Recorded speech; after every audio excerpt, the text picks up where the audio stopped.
Hello, this is the Politics and Letters podcast. I am David Barfield with Jim Livingston.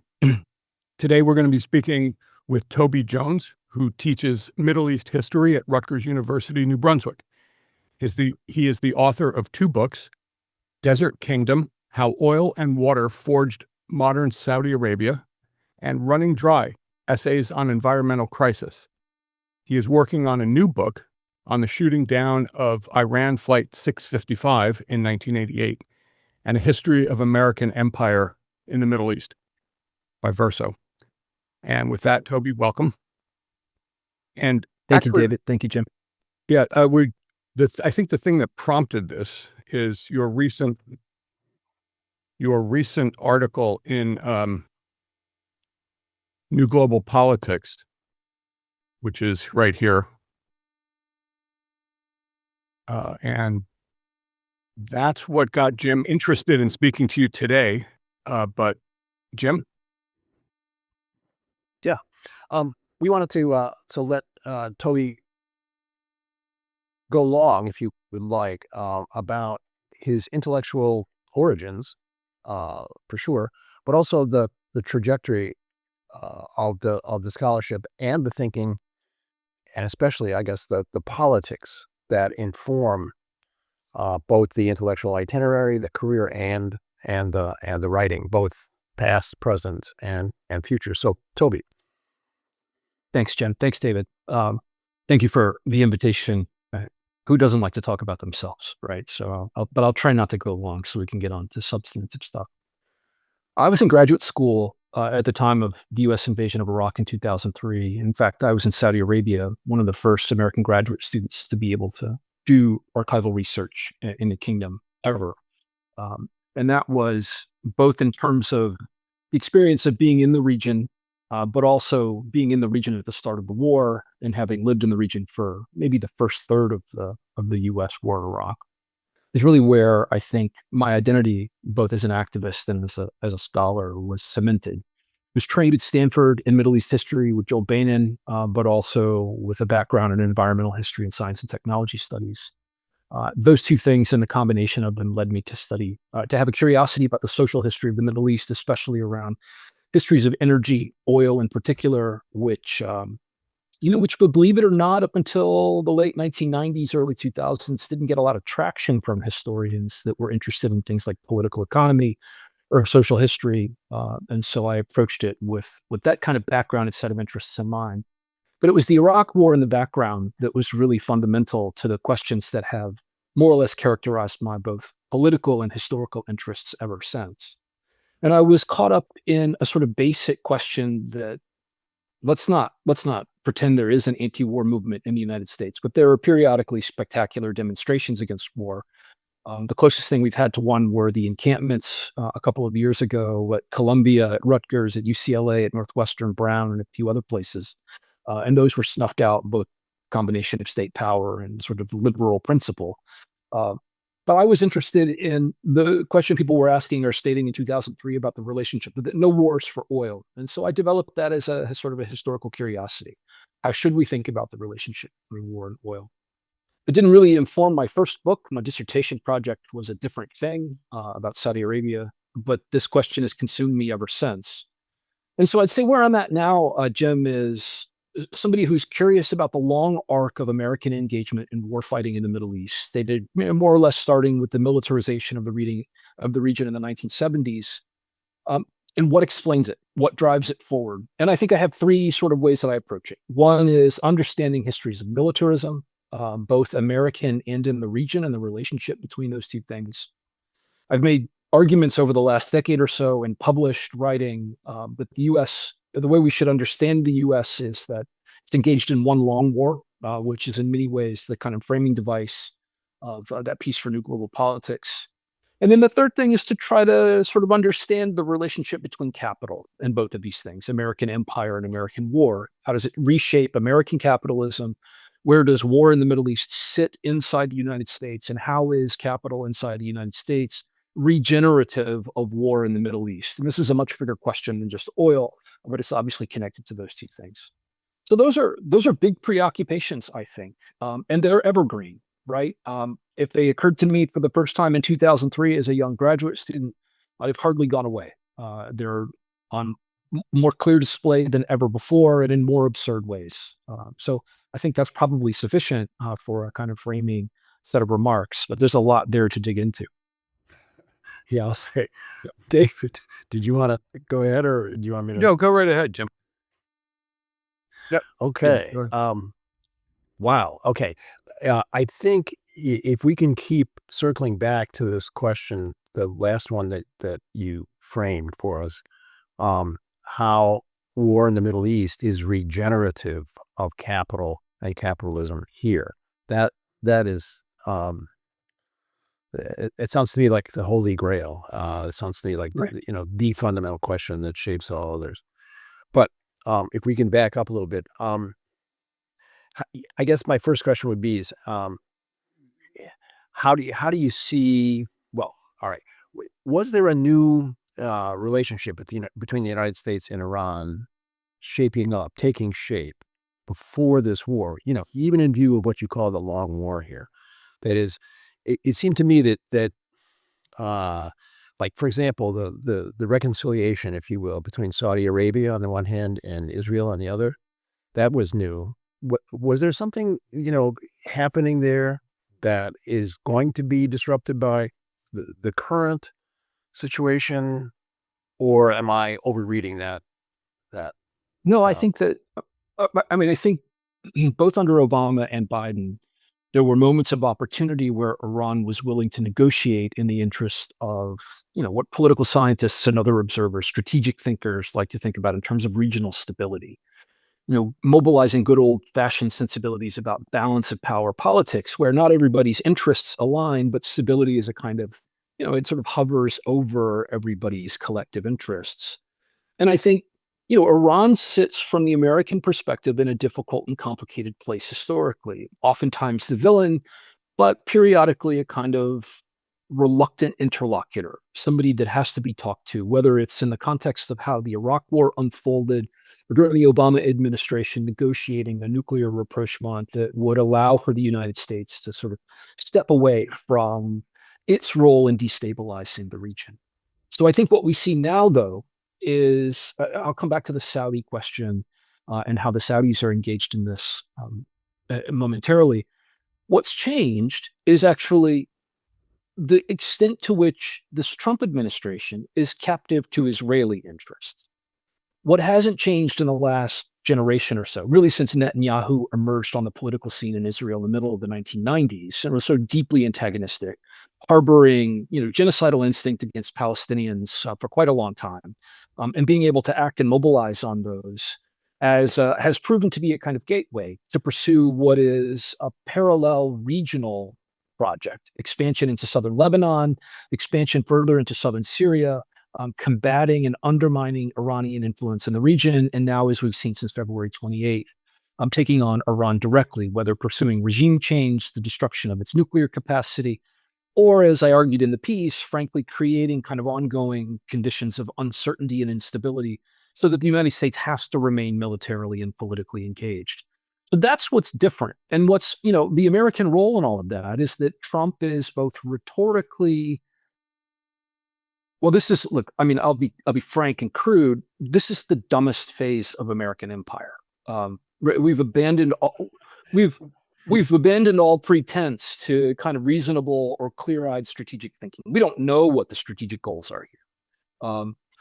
Netanyahu has clear strategic goals, and for whatever reason, through narcissism, dementia, or a combination of ideologues around him, Trump has been persuaded to go along with something that is a significant departure from American policy. I think it's also why we won't see this end particularly well. What's new since 2003?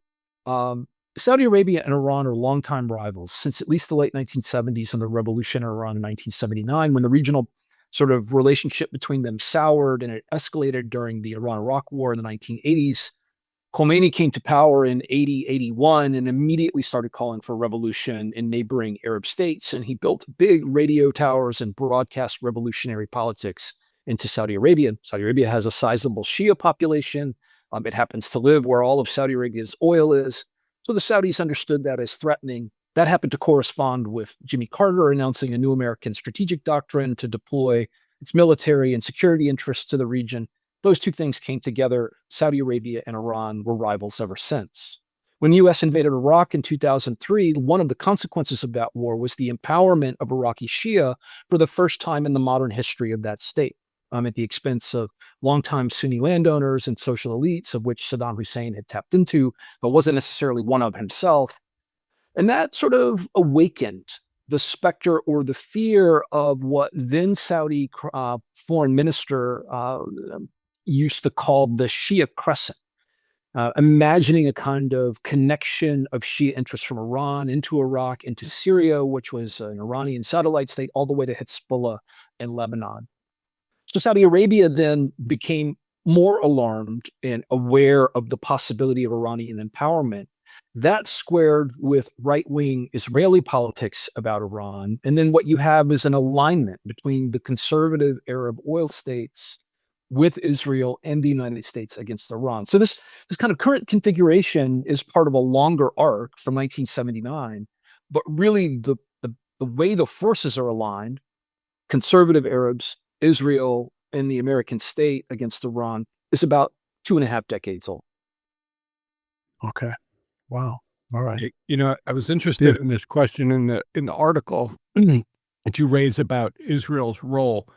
And I just, in reading through all of the news and opinions that are out there, there's like a resurgence of like a 1960s anti-imperialist argument that Israel has nothing to do with this. And this would be the United States just acting on its own, and Israel just happens to be there.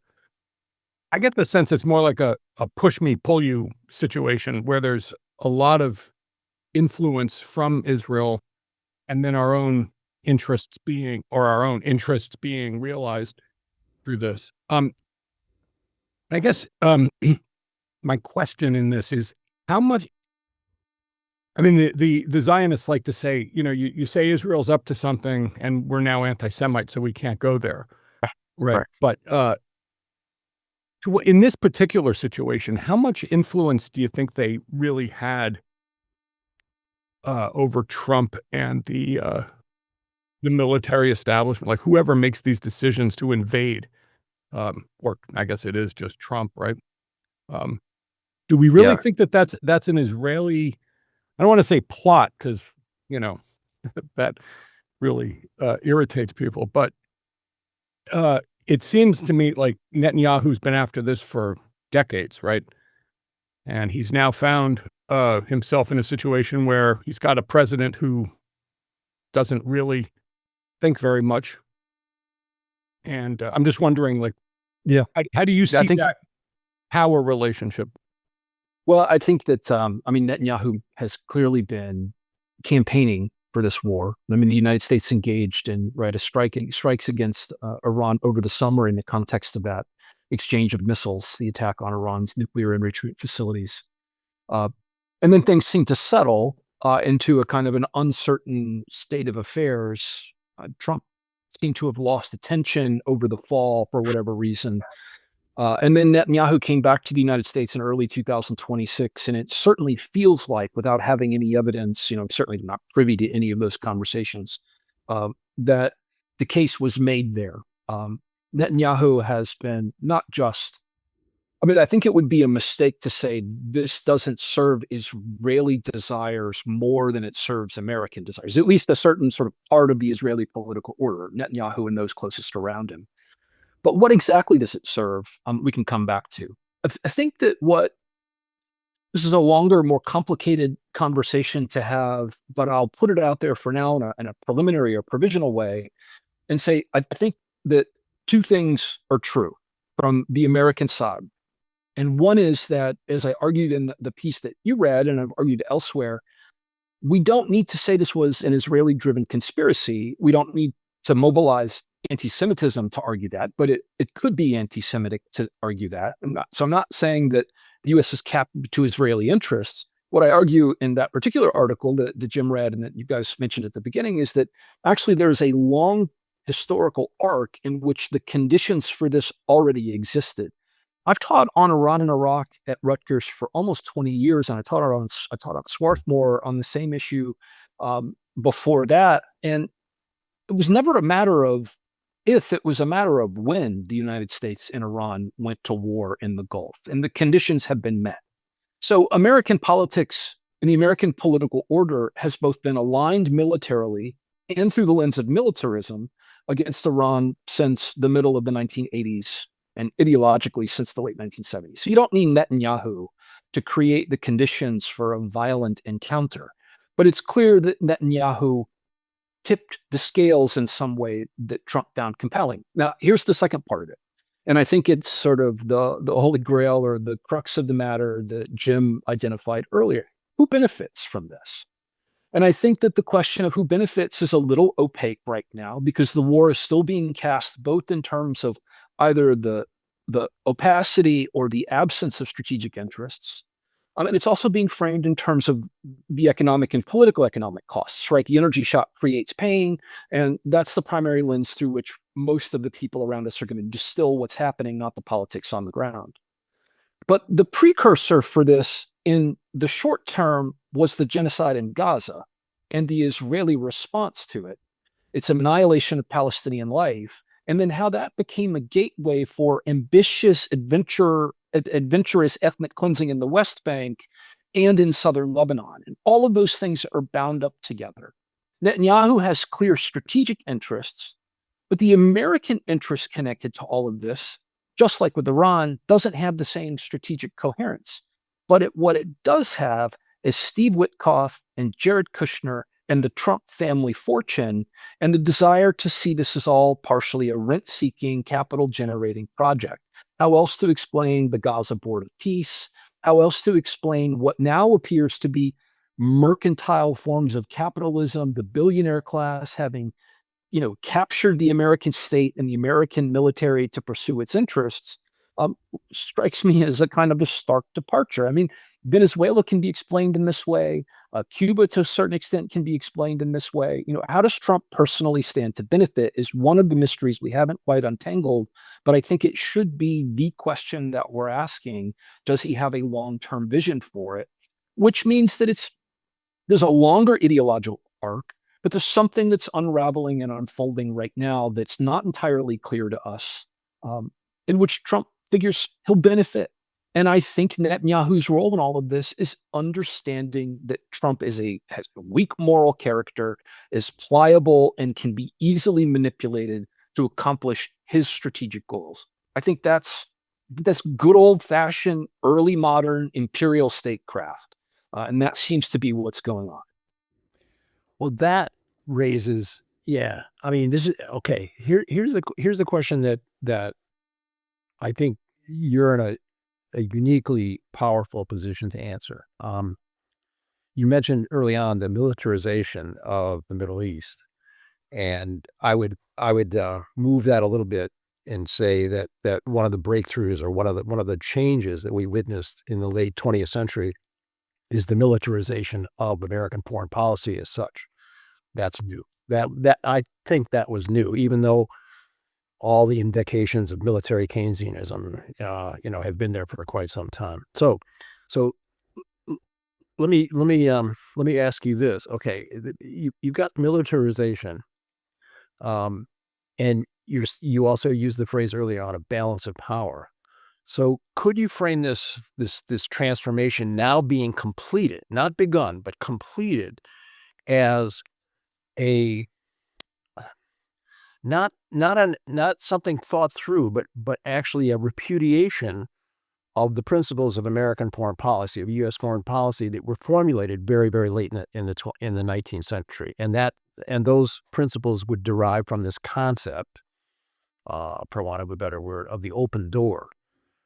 An open door world was a world in which there was a free flow of goods and capital, and that would reinforce or underwrite world peace, because we wouldn't have the devolution of the world into these exclusive spheres of influence. And as two corollaries of that open door world, one was that the sovereignty of nations had to be respected, preserved, and in fact created through transnational institutions the League of Nations, and then the UN. But the other thing was that military power could not sustain an empire. Over the long term, the militarization of foreign policy would be destructive to any global order in which capital and goods could move freely. So is that part of the story you're talking about? And then the corollary to that, I don't want to go on here, but the corollary would be, what in the world does Netanyahu and his coalition seek? I mean, in what sense does the disorder and the destruction of social order in Syria, in Lebanon, in Iran, what interests can that possibly serve? So I'll leave it at that. But so on the one hand, this is the culmination of a radical transformation, a radical repudiation of what had been principles of American foreign policy, and on the other, what do they think is going to follow from this? Yeah, well, let me start with the last question, and that is Netanyahu's place on it. Netanyahu is principally an ideological actor, right? I mean, I think that everybody has material interests. This is evidenced by the fact that he would probably go to jail for corruption if he wasn't prime minister of the state of Israel right now. He clearly sees personal fortune as part of his political privilege.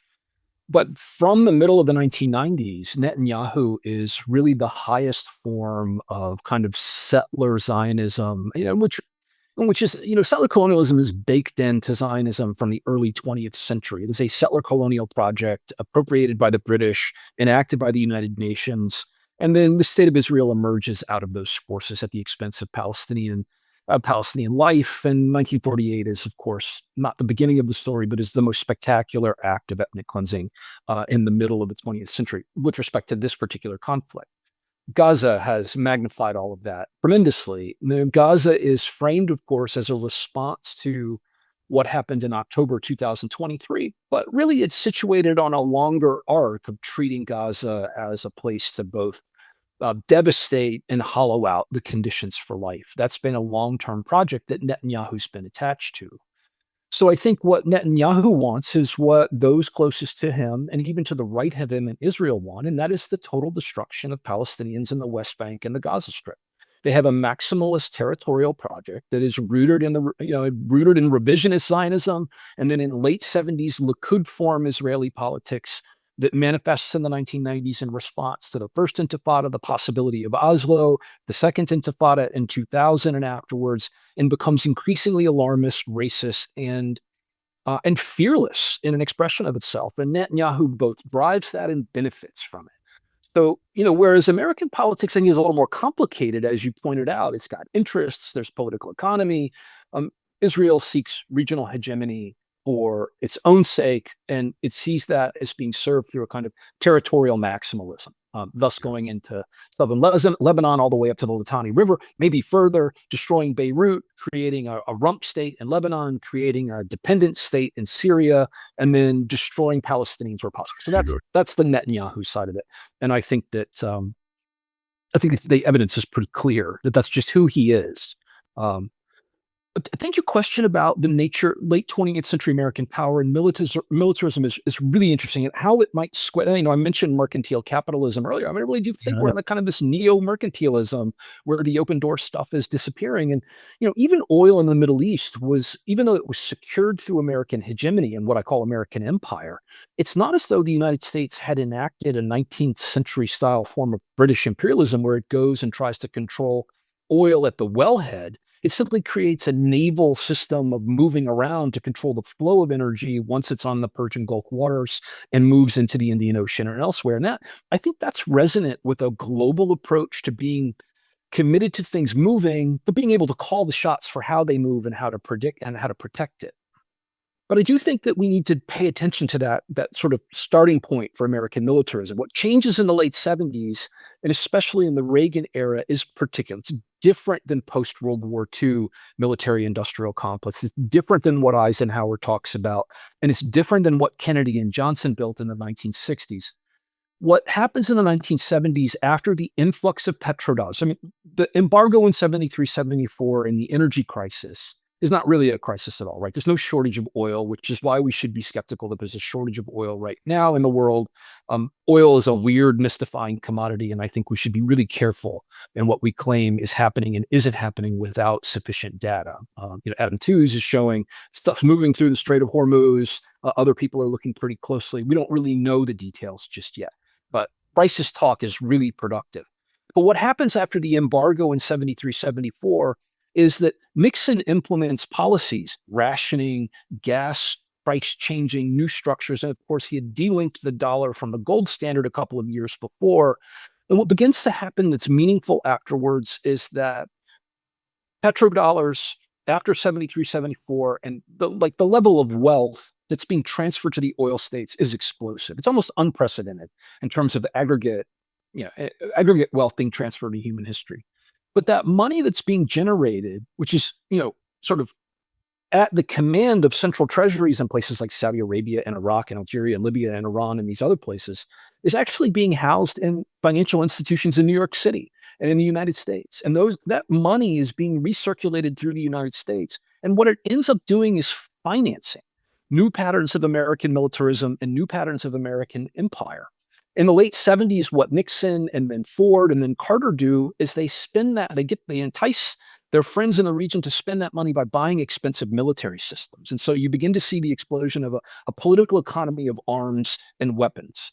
When Reagan comes to power, he commits to new spectacular forms of American military capacity, the 600-ship Navy, using defense spending as a way to address the inflation and economic crises of the late 1970s to stabilize the American economy. But in doing so, Wrights, shipyards, Boeing, Raytheon weapons production into the social fabric of American communities everywhere so that they too were tied to new forms of American militarism. This does come under pressure in the early 21st century, partly because the American military is so ineffective. It's been dismantled. It's incapable in Iraq. This bargain about the sort of open door that you talked about and how military power cuts against that means you dismantle the American military. But as Jennifer Mittelstadt, our colleague at Rutgers, has argued, and some of the people who contribute to her book series at Penn argue, is that what's also happening in parallel with the militarization of the American state, the American economy, is the privatization of those sectors as well. So that arms merchants and weapons purchasers and states in the global South that are becoming increasingly militarized themselves are acting increasingly through private capital and not through the state, which means the American military has abandoned some of its capacity to control what kinds of weapons get built at the same time that it's doubling down on big systems, which means the American military is hamstrung. The American state is hamstrung from being able to wage 19th century forms of warfare. And I think what we see in Iraq is private contracting, right? The hiring of a mercenary military. And this happens all over the global South in the early 20th century in particular. So I think you're exactly right that what got built in the late 20th century is different than what had preceded it earlier in the century. But then there was also this parallel path that was also chipping away at that. And what you're left with in the 21st century is a kind of feckless, incapable American military imperial state that can't quite dictate terms where it wants to dictate terms. And we're seeing the limits of that power. I have a graduate student here, Andrew Bruno, who's doing a history in Middle East history, who said what the U.S. is left with is basically, in terms of its military capacity, is aerial campaigns and war crimes. That's its military effectiveness right now. And that seems spot on to me. Okay, well, there are no more army against army, like face-to-face Right. stuff, right? This financialization, I guess you can call it, of our defense. Is this, you mentioned that there are some Democratic, uppercase D Democratic politicians who are pushing against this, the squad, I guess, and a couple, but for the most part, the Democratic Party is in a state of acquiescence, right? They are tied to this effort. I think that's what you were suggesting, in a way that that's right. doesn't allow them to critique it, even a little. Some of the language we hear coming out of Hakeem Jeffries and Schumer are embarrassing at the very best. Can we talk about where does that acquiescence come from exactly? Is it just they're tied to the same interests, um, ideological? Like what are they? What's motivating Well, them? I think it's really the Democratic Party. Um, when I was doing my master's degree at Auburn years ago, back in the middle of the 1990s, I had a Southern gentleman professor who is a sort of a landed aristocracy of the South, who used to invoke Henry Wallace to say there's not a dime's worth of difference between the two parties, right? I mean, I love Heinz Hall III with his thick Southern accent with there's not a dime's worth of difference, right? I mean, it's more than that, right? I think in the middle of the 1970s, you see several ideological developments that seem to match up with material transformations in that decade. Again, the oil crisis does some work. There are rising oil prices, but nobody knows why. People think that there's a shortage of oil. There's not, but they attach it to that. And what that gives rise to are a couple of things that become intertwined. And then the revolution in Iran plays a role as well. The first is that energy needs to be securitized. This is the decade in which the idea of energy security is born by the oil companies, and they adapt it to the embargo and how to, sort of manage all of that.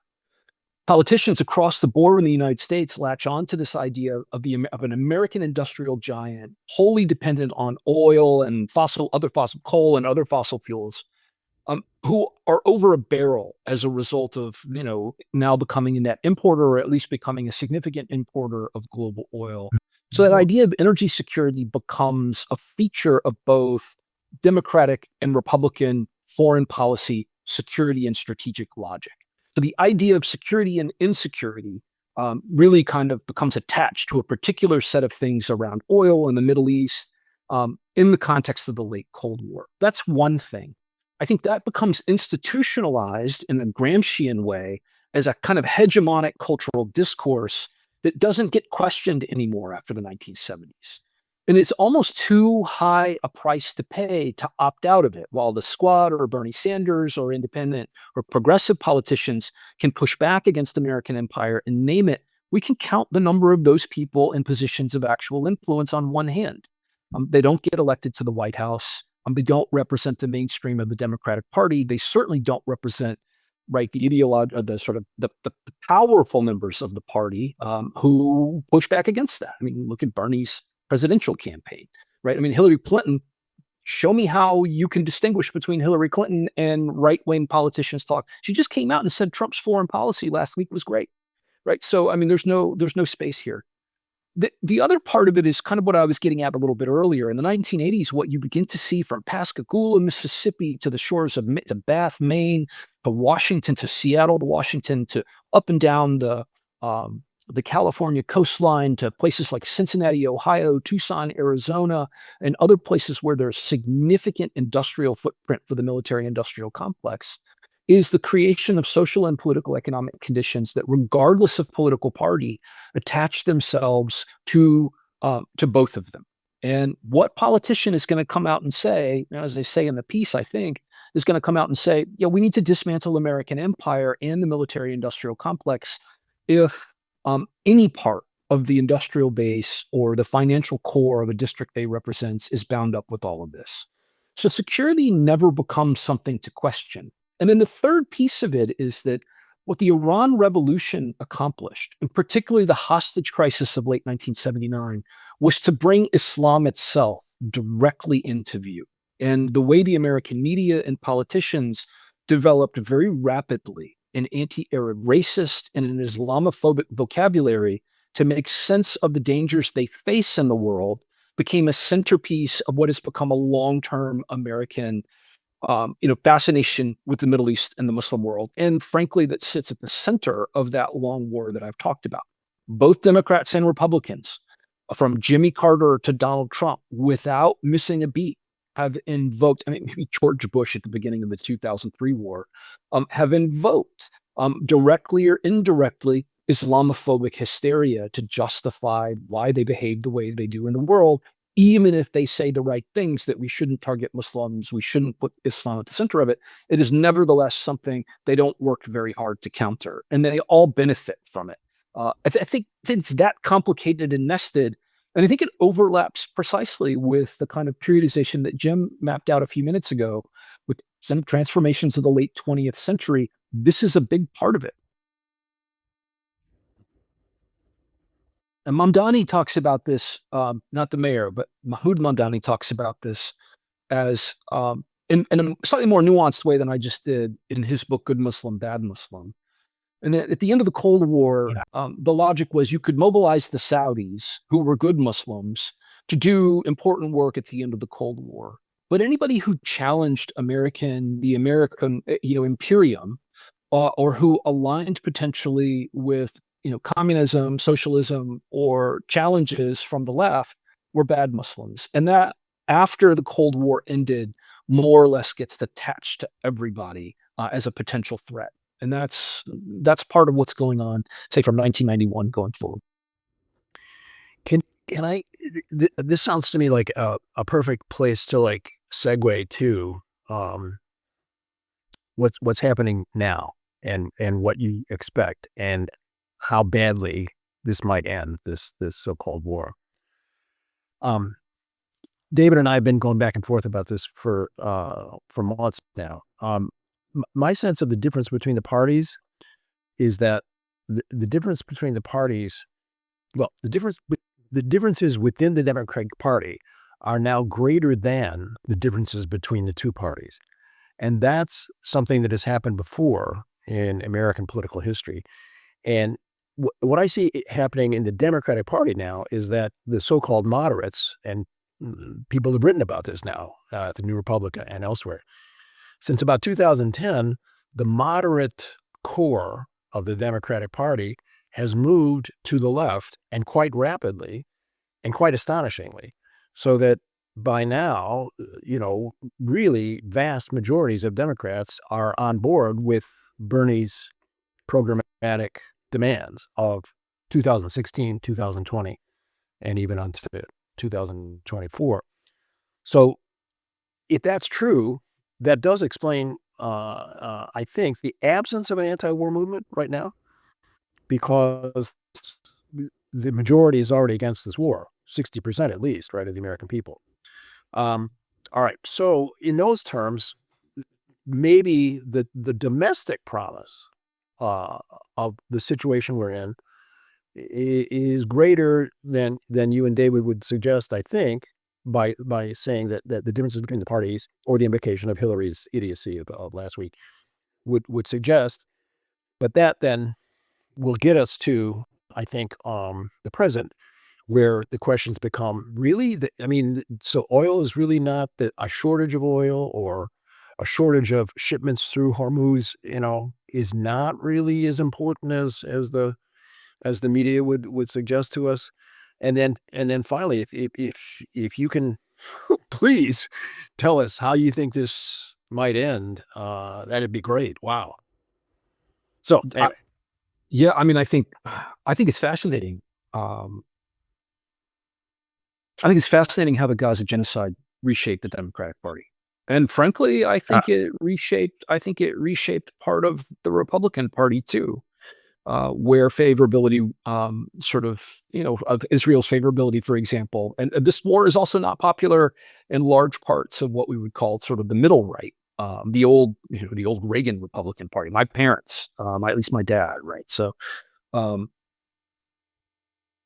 I'm not as convinced about the durability or how legible that is. And I'll give you an example. That's Rutgers specific.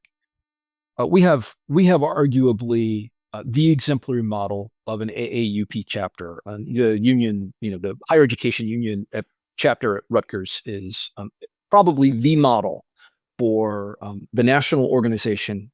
Todd Wolfson, the president of the national organization, was a former Rutgers president, the chapter president. He's a faculty member here. So it's not only just a feeder organization. We went on strike a few years ago, right? Successfully, in order to negotiate new contracts. I got elected to the executive committee of the union last year, partly because of what had happened around Palestine, but also partly as a consequence, or in the shadow of the way Trump had threatened international students and scholars on our campuses and tried to revoke visas. And the union and I and a bunch of other people were mobilized around all of this and trying to create protective measures and, sort of safe houses and a whole bunch of other stuff. And this was before ICE really kicked into motion. The union was very committed to all of this.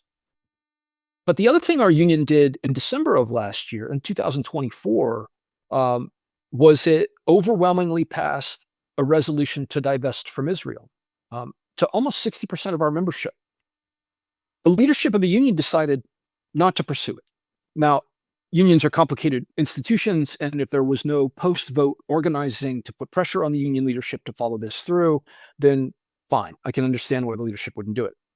Almost 100 members of the union, probably mostly Zionists, quit the union because they believed this was a step too far. I sat in on union meetings over the course of the fall where we talked about membership issues, we talked about our priorities and our concerns, and the executive committee decided to have a conversation about how to recruit those members that it had lost to bring them back in, and then passed a series of technical measures, making it virtually impossible for the union to make statements of solidarity with Palestinians or with what's going on in the Middle East, right? So is that a victory for liberal Zionism? There are also Democrats whose personal politics might be against genocide and whose personal politics might be against the war, but who also draw a limit at what their institutions, of what they're willing to support their institutions to do. So I resigned from my position as an elected member of the EC as a result of this. And other people have as well. And, it's a question of who do you trust? 2 Lebanese faculty members were just killed in an Israeli strike on Lebanon. I doubt our union will say anything about academic freedom and safe spaces for institutions of higher education outside the United States. I don't think this is representative of the party more broadly. I think where maybe this analog falls apart is that the vast majority of young people that identify as Democrats are actually mobilized. And, but Jim, I think we're left with an old discussion of are the young people going to save us? And power's a pretty daunting thing to overcome. I think Mayor Mamdani's victory is exemplary, and I think it's instilled a lot of us with a tremendous amount of hope that democratic socialists and people on the left, as well as people who don't look like me and you and David, right, can win political power and then make significant change. There have been reasons to think that this is meaningful, but Hakeem Jeffries and Chuck Schumer couldn't be bothered to endorse him as a candidate until very late. So I think you're probably right in identifying new movements and constellations. How does that get mobilized? And maybe that doesn't get hitched to an anti-war movement, but it's not fucking no kings. That's not going to do it, right? Where you can't fly a Palestinian flag, right? Or they shout you down. So I'm not quite sure. One of the things I say on campus to young people all the time, and we do have organizing spaces amongst faculty and students to sort of outside the unions to sort of think about how to build coalitions and just do the kind of trust building around all of this, is what we did when we were young, all 3 of us, when we were young, right? You showed up for stuff. It wasn't on the Signal thread, or it wasn't mediated through the phone. You printed out flyers and you got together and you reclaimed the public space. That's a lot of what has to happen, I think, in order for the kinds of things you're identifying to be successful. I don't think that's a short-term project. It's a long-term organizing problem that's pretty familiar to those of us on the left who have either labor politics or other kinds of anti-war politics. Now, so I don't think the left in the United States is going to put enough pressure on Trump to be able to end the war. He's going to end it when he either decides he has a kind of way out that he can save face, or he's going to have to negotiate. And one thing that's become remarkably clear in the last few days, the dumbness of American empire. How could he possibly not have calculated that Iran would close Hormuz, or that it would fight back in the way that it's fighting back? I just saw a headline. I don't know if it's true. Israel's running out of interceptors. Iran is exhausting and taxing the military capacity of both states with this cheap form of warfare. I think the United States is losing this war, just like I saw you say this the other day, just that they've lost every war since World War II. Trump needs terms by which he doesn't have to admit that, which means it could go on for a while, or maybe the Iranians give him a lifeline, which I wouldn't be surprised if they did. But Israel won't until it's ready to declare victory in southern Lebanon. sort of our Dien Bien Phu, right? We're getting, not that we've been roped in, we didn't get roped into it, but I just about that. Do you think? Go ahead. Then. No, Go ahead. no, this is a quick one. I think a quick question. I've seen these pictures of like the greater Israel, like images that people put up on, Right. pictures that take up all of Iran and parts of, obviously all of Lebanon and whatever, just like different configurations of this massive Zionist state. Do you think that that's actually like in the worst of them, like Ben Gvir and the Katz and these other guys, perhaps, but within Israeli political society, you think that that's like an actual idea? I mean, the absurdity, just given what Iran is doing to them right now, right? It's a complex place with a lot of social structures and different cultures and a 3,000-year history of civilization, right? Or however long. And Israel is 80 years old, that they're going to march in there and like install a baby Shah. And I mean, some of the thinking about this is so fucking crazy on the face of it that I can't, I mean, I understand why they would be using it as propaganda, but it couldn't be, or could it like be actually part of a plan that anyone? No, I can't. I mean, I can't imagine. Yeah. Right. No, I can't imagine. I mean, I think so. I'm not an expert. I'm not going to talk more than I know about domestic Israeli politics. It's not something that I'm sort of conversant in a meaningful way. But I do think we have a couple of dynamics at work. One is that the Hamas attacks in 2023 did create a kind of, if not uniformity, at least a consensus about Israeli insecurity and about the dangers that many Israelis faced. And across the political spectrum, what you have is a closing of ranks around fear and anxiety about their own vulnerability. I think that quickly got distorted and manipulated by Netanyahu and those around him to pursue genocide and this sort of maximalist project in Gaza, which is, if not unpopular, at least a lot of Israelis are ambivalent about. But again, the extent to which that might be the case, I think what we know is that historically Israelis don't have an appetite for long-term suffering or pain. And so, the previous occupation of southern Lebanon ended after 18 years of Hezbollah and southern Lebanese sort of effectively bleeding the Israeli military in a very slow, painful, spectacularly public way. Netanyahu's period in office will end at some point, much like Trump's will. And it's too much to hope that we have a return to whatever normalcy is, but you may have a return to the point where social pressures sort of operate against this. The idea of, I think the greatest possibility for Israeli territorial expansion is into the West Bank, to continue to hold southern Syria and to hold southern Lebanon for as long as possible. Remember, it was Vladimir Jabotinsky in the 19-teens and 1920s who first spoke of from the river to the sea as a Zionist project. Right. And I don't think there's any question that in a lot of people's minds, if Iran is not part of Greater Israel, the West Bank is. And I think that's where we should be focused on what longer term what the Israeli project might look like. The ethnic cleansing of the West Bank seems like a real possibility, creating pressures and efforts to drive Palestinians elsewhere.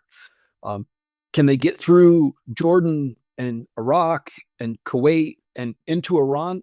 I mean, I can't imagine that Israel has enough military. I mean, the United States has arguably a larger and more capable military than the Israelis, and Iraq was not a place we could hold. Afghanistan, what's the mean now? 20 years and multiple presidents to displace the Taliban just to return them to power.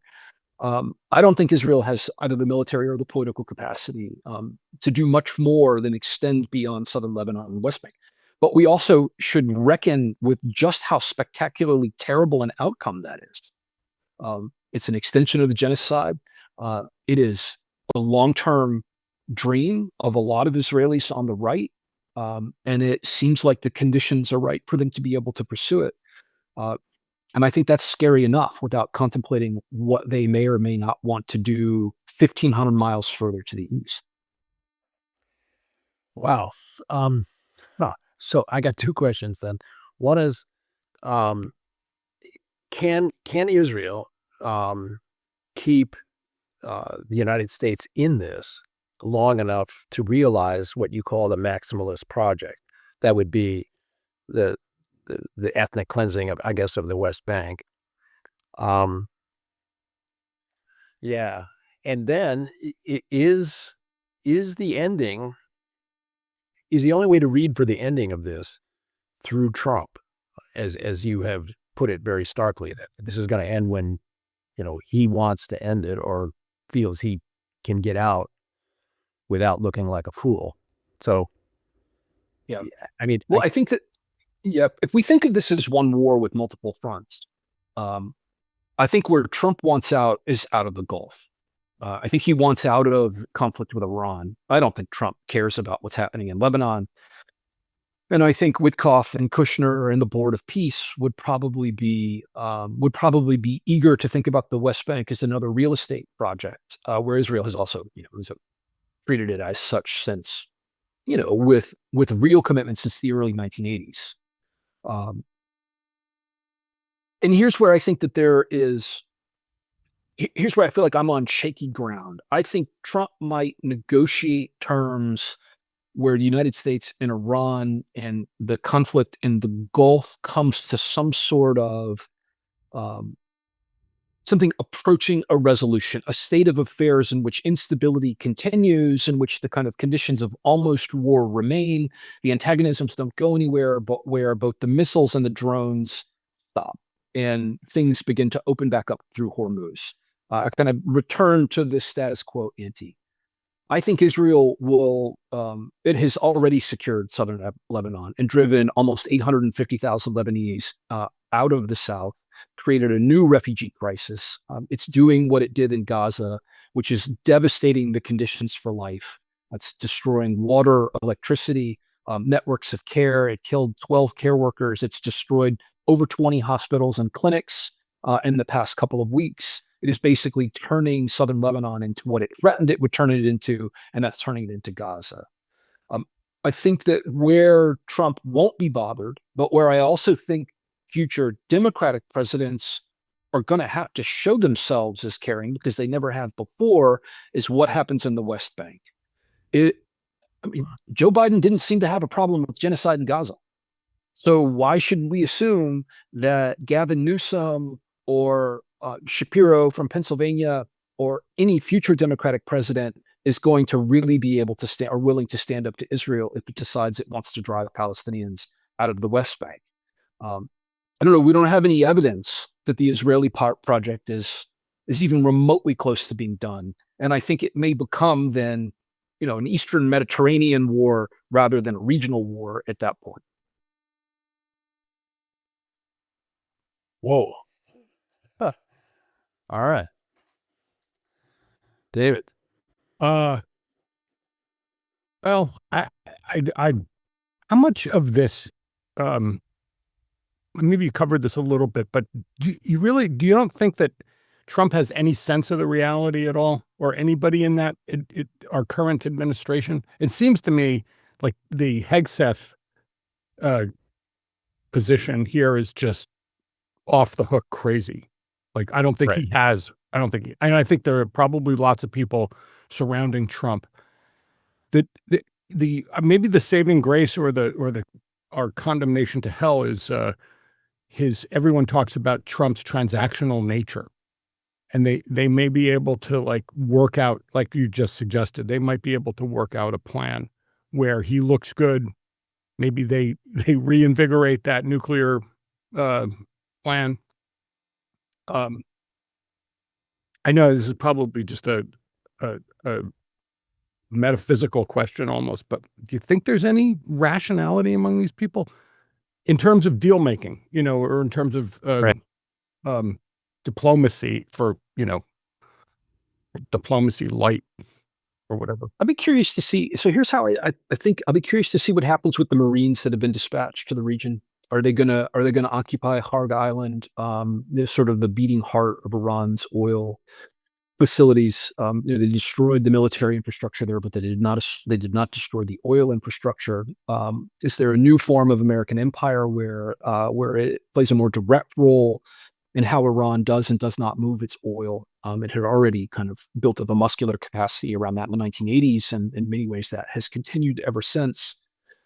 I think that much like the Greenland scenario, that what Trump will do is re-engage. I think people around him will eventually prevail on him to re-engage through Oman, and to arrive at the same agreement that Iran had agreed to on the eve of the start of the war in late February, which was a kind of unprecedented, really quite spectacular agreement to turn over enriched materials, or at least to suspend enrichment in ways that it had never agreed to previously. I think that, Trump goes to Europe after threatening to take over Greenland, and he comes back from Europe and says, I have a new agreement from Denmark and NATO, and it's basically the same agreement he had previously. Like American bases can be on Greenland.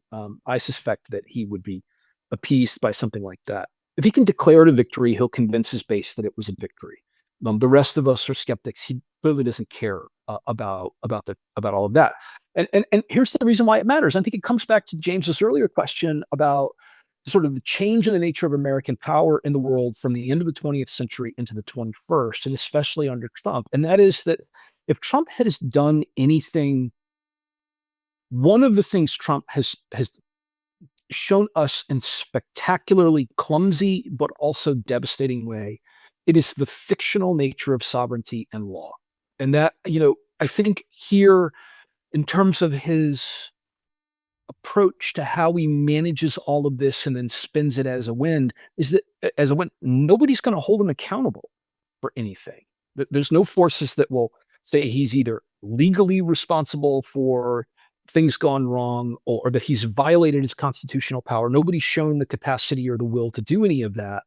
So I do think it just comes down to him deciding that he's tired of it. It's over. Whatever he's demonstrated has been demonstrated, and he will have gotten what he wants out of it, which is why I think, how does he benefit personally is a question we have to constantly come back to. I think what will be really interesting going forward, and this comes to these other questions you've been asking about. Well, so post-Trump, then, what does American foreign policy look like? What does our relationship to Israel look like? What does it look like in the region? It depends. Are we going to buy back in to the idea that state sovereignty is the core of the international order? Are we going to buy back into the idea that the rule of law is a thing that's not just fictional, but exists in institutions and has to be defended? I'm not entirely sure that on the left or the right that people are going to be so enthusiastic to paper that back together. And if they try to, it's probably a generational project at this point. I mean, I don't even know that I'd live to see the end of it, right? And how that gets negotiated. And that's a really terrifying prospect, which is why I kind of invoked mercantilism earlier. I mean, Stephen Miller made it clear that the logic of Trump's foreign policy is we are powerful. We're going to act in the interests of ourselves, and both as an expression of that power in the hemisphere and beyond. Right? This is 16th century Italian city-states at this point. In the interest of generating their own opportunities, the board of peace, and propping up the billionaire class. Can the rule of law and sovereignty be rescued from all of that? I'm not convinced it can. But the practical limits on power are also clear. And here's where Iran fighting back and winning is no small concern or reason to think that the U.S. just can continue this indefinitely. Here's an even more terrifying prospect, and we can cut it off before through with this, David. But I do want Toby and you to address it. The more terrifying prospect I see, at least in the core of the Marines, which is now mobilized to, as far as I understand it, to actually land on and hold that island. What if Iran actually does commit to the destruction of U.S. personnel on that island? Then what? Dear Lord, I don't know if Trump can be restrained in those circumstances. I'm not sure that Trump can can be be restrained. Yeah, I'm not sure that. Here's the apocalyptic scenario, and we shouldn't rule it out as fantastical thinking. There is one nuclear power in the region, and right, they are they are led by true believing ideologues in, a maximalist Zionist project that believe that they are fundamentally threatened in the region. And Trump is willing to go along with all of that for his own purposes. If Iran strikes American forces or ramps up its capacity to do more damage, I don't know, all bets are off. I haven't believed in the possibility of the use of even more dangerous and frightening weapons ever in my political or scholarly life, but it sure feels like it's not an impossibility anymore. Would Trump use nukes? I mean, as you said about Hegseth, right? Is there a more Stanley Kubrick figure in American politics right now that should ride a B-52 bomb drop, right? I mean, than Pete Hegseth? Yeah. I think it's better than even odds, and I hate to say it like this, that they will use a nuke. And I don't know if it'll be Netanyahu or Trump, but it, to me, and this is the censorship in Israel is pretty extreme at the moment, but from what I've been able to glean, they've been getting hit pretty hard, and Iran is not going anywhere.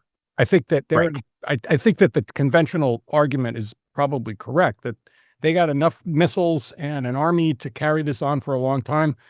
They'll lose, but they'll suffer the casualties. It's their state that they're fighting for, and if this continues at this pace, you're talking about the obliteration of Israel. I don't think that there's any question they would use a nuke to stop them. I don't know where they would aim it, to gigantic country, but I wouldn't put it past them, not at all. And that's really David.